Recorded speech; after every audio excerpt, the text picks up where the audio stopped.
अस्सलाम वालेकुम। आज के इस लेक्चर में हमारे पास है लेक्चर नंबर 5 MTH 646 का लेक्चर नंबर 5 है। तो इसमें हम पढ़ेंगे स्टेबिलिटी ऑफ FDM। ठीक है, तो हमने अभी तक जो पढ़ा है उसमें हमने क्या पढ़ा था कि हमने इसको सोल्व करने का एक तरीका पढ़ा है जिसको हम क्या बोलते हैं कि फाइनाइट डिफरेंस मेथड। तो फाइनाइट डिफरेंस मेथड में हमने टेलर सीरीज यूज़ की है और टेलर सीरीज में हमने कहा था कि हमारे पास जो टेलर सीरीज की हम जो हायर ऑर्डर टर्म होती हैं उनको हम निगलेक्ट कर देते हैं। तो उनको निगलेक्ट करने से हमारे पास क्या होता है कि हमारे पास को चेक करने के लिए कि ये ट्रंकेशन एरर हमारे पास कितना आ रहा है और किस हद तक हम इसको कबूल करेंगे। तो इसके लिए हम अब स्टेबिलिटी का वर्ड यूज़ करने जा रहे हैं। ठीक है, तो स्टेबिलिटी क्या चीज़ है? स्टेबिलिटी हमारे पास है stability of finite difference measure is connected to deceleration the growth of error with the passage of time through the phase of computing। कि हमारे पास जो एरर आ रहा है ना, ट्रंकेशन एरर आ रहा है, उसको हम देखेंगे कि हमारे पास वो जैसे जैसे टाइम बढ़ रहा है उस हिसाब से वो ज़्यादा हो रहा है या कम हो रहा है। फॉर एग्जांपल अगर हमारे पास हम एक सोल्यूशन ले रहे हैं और हमारे पास फॉर एग्जांपल आप इमेजिन कर रहे हैं कि हमारे पास ये डोमेन है। ठीक है, हमारे पास ये डोमेन है और इसका सोल्यूशन यहाँ पे लाइक आ रहा है। ठीक है, तो इस पे लाइक करने से क्या मतलब है कि अब जैसे जैसे टाइम बढ़ रहा है तो वो अगर हमारे पास जो एरर है ना वो अगर मिनिमाइज हो रहा है इसी डोमेन के अंदर रह रहा है फिर तो ठीक है। लेकिन अगर वो एरर हमारे पास इतना ज़्यादा आ रहा है कि वो उस डोमेन से बाहर चले जाता है, यानी कि हमारे पास जो सोल्यूशन है उससे ज़्यादा उसका एरर हो जाता है, तो फिर हमारे पास जो उसका सोल्यूशन है हमारे पास नाकाबिल कबूल होगा। ठीक है, तो हमने ये देखना है कि हमारे पास जैसे जैसे टाइम इंक्रीज होता जा रहा है तो आगे मजीद फर्दर स्टेप में हमारे पास क्या उसका एरर कम होता जा रहा है या ज़्यादा होता जा रहा है। फॉर एग्जांपल मैं आपको एक मिसाल देता हूँ। आपके पास फॉर एग्जांपल 0.652 3 8 9 आगे इस तरह से सारी टर्म चलती जा रही हैं। ठीक है, और आप जस्ट इतने तक इसका सोल्यूशन निकालते हैं, बाकी अगले वाले पॉइंट को इग्नोर कर देते हैं कैलकुलेशन में। तो जितनी जितनी आप कैलकुलेशन आगे चलाते जा रहे हैं, अगर आप यहाँ पे 652 और यहाँ पे राउंड ऑफ करके 4 कर देते हैं फिर तो ठीक है। फिर तो आपका आगे आने वाले टर्म में आपका जो सोल्यूशन है वो आपके पास मजीद सिकुड़ता जाएगा और आपका जो एरर है वो कम होता जाएगा। लेकिन अगर आप यहाँ पे 4 की जगह अगर आप यहाँ पे लिख देते हैं 2, ठीक है, तो आगे जितनी भी आप कैलकुलेशन करेंगे आपका एरर जो है वो ज़्यादा होता जाएगा। तो स्टेबिलिटी में हम क्या चीज़ चेक करते हैं, ये चीज़ हम चेक कर रहे थे कि हमारे पास जो जैसे जैसे जैसे पैसेज ऑफ टाइम हो रहा है तो क्या हमारा एरर कम होता जा रहा है या ज़्यादा होता जा रहा है। तो ये चीज़ चेक करने के लिए हमारे पास स्टेबिलिटी होती है। उसके बाद हमारे पास जो एरर आ रहा है ना, अगर हमारे पास उस एरर को हम डिनोट करते हैं ई से, और ई के ऊपर के लिखते हैं और नीचे आई आई और जे लिखते हैं। ठीक है, तो ये हम इसको एरर से निकल एरर की हमारे पास ये वाली इक्वेशन यूज होती है कि हमारे पास जो एरर आ रहा है ना वो हमारे पास ई से डिनोट करते हैं, ई के आई जे। तो यू यू स्मॉल यू के ये हमारे पास अप्रॉक्सीमेट सोल्यूशन होता है जो कि हम निकालते हैं अपने इस मेथड को यूज़ करते हुए। और कैपिटल यू के साथ हमारे पास एग्जैक्ट सोल्यूशन होता है। तो ये चीज़ें आपने याद रखनी है, एमसीक्यूज आपसे पूछी जा सकती हैं कि कैपिटल यू के साथ आपके पास एग्जैक्ट सोल्यूशन होता है और स्मॉल यू के साथ आपके पास अप्रॉक्सीमेट सोल्यूशन होता है। और आपके पास जो एरर होता है उसको हम ई से डिनोट करते हैं और ई आपके पास क्या चीज़ बन जाएगी, ई अब आपके पास बन जाएगा exact approximate solution minus exact solution. इन दोनों का मॉड आप जब लेंगे तो आपके पास ई की वैल्यू आ जाएगी।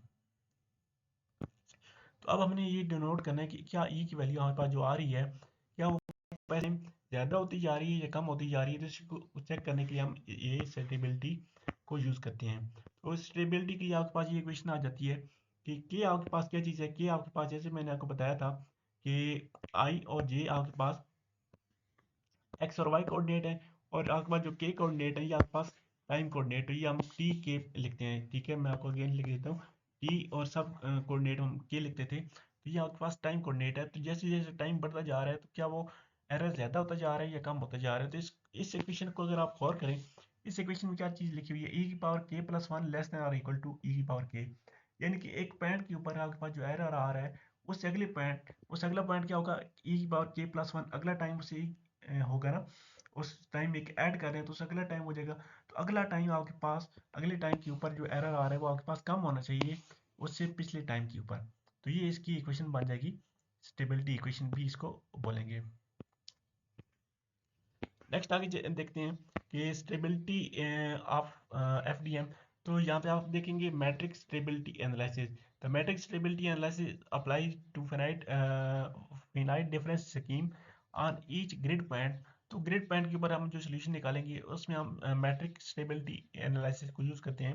ये टॉपिक खैर इतना ज़्यादा इंपॉर्टेंट नहीं है, लेकिन इसमें आपका कंसेप्ट क्लियर होना ज़रूरी है, क्योंकि आने वाले जो क्वेश्चन होंगे उनमें ये एरर हमने फाइंड करने होंगे और आपको पता होना चाहिए कि एरर हम कैसे फाइंड करेंगे और ये कैसे आपके पास स्टेबल है या नहीं है।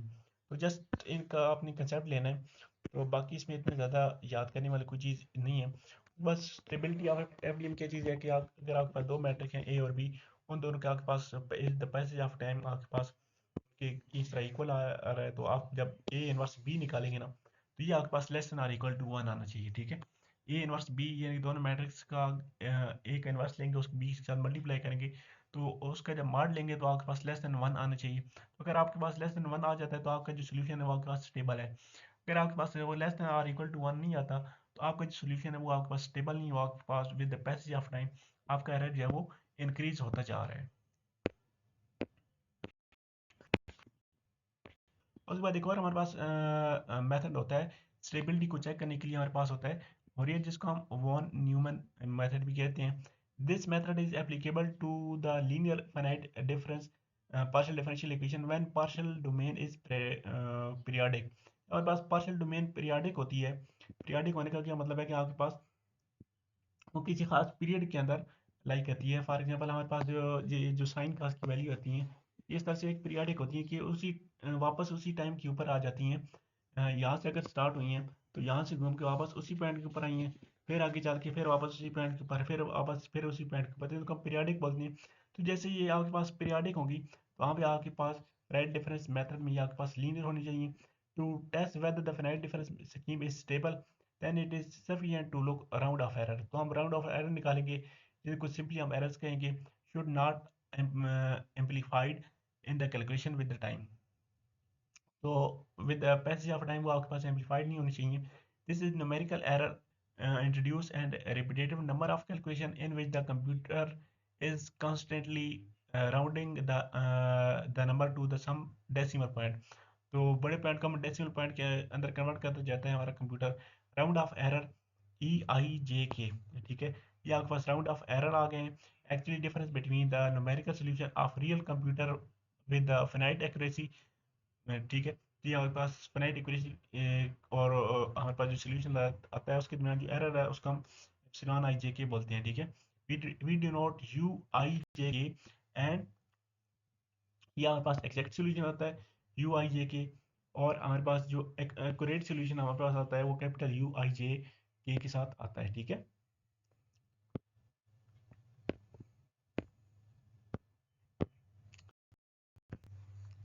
उसके बाद ये लास्ट आपके पास ये आपके पास एप्सिलॉन आई जे के इक्वल आ जाएगा exact solution minus exact solution minus आ जाएगा आपके पास उसका आपके पास जो अप्रॉक्सीमेट सोल्यूशन आया है, ये आपके पास इसकी वैल्यू ये आ जानी है। उसके बाद आपके पास क्या चीज़ है, नेक्स्ट हम यहाँ पे जो टर्म ओमेगा स्मॉल है उसको हम -1 से √ -1 यानी आपके पास जो आयोटा होता है फिर डिनोट करते हैं। ये इसकी एक कैलकुलेशन आ जानी है, आपने ये वाली इक्वेशन याद करनी है। ये इक्वेशन हमारे पास नेक्स्ट आने वाले लेक्चर में हो सकता है यूज़ होनी है, ठीक है। ये फोरियर सीरीज की एक्सपेंशन है, तो ये आगे जब हम इसका सोल्यूशन निकालेंगे वहाँ पे ये चीज़ यूज़ होगी। तो आपके पास जो वॉन न्यूमैन स्टेबल कंडीशन है वो भी आपके पास less than or equal to one होनी चाहिए, कि with the passage of time ये आपके पास एरर बढ़ना चाहिए नहीं चाहिए। तो इस पूरे लेक्चर का आपके पास आप समराइज करें तो इस सारे लेक्चर का मकसद यही था कि आपके पास जो एरर आ रहे हैं, राउंड ऑफ एरर आ रहे हैं या ट्रंकेशन एरर आ रहे हैं, वो सारे आपके पास जो है वो less than or equal to one आनी चाहिए। With the passage of time वो आपके पास एरर बढ़ने नहीं चाहिए, वो आपके पास कम होने चाहिए।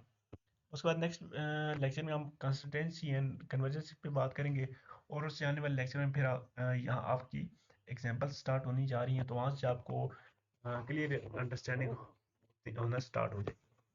तब तक के लिए टेक केयर, अल्लाह हाफिज़।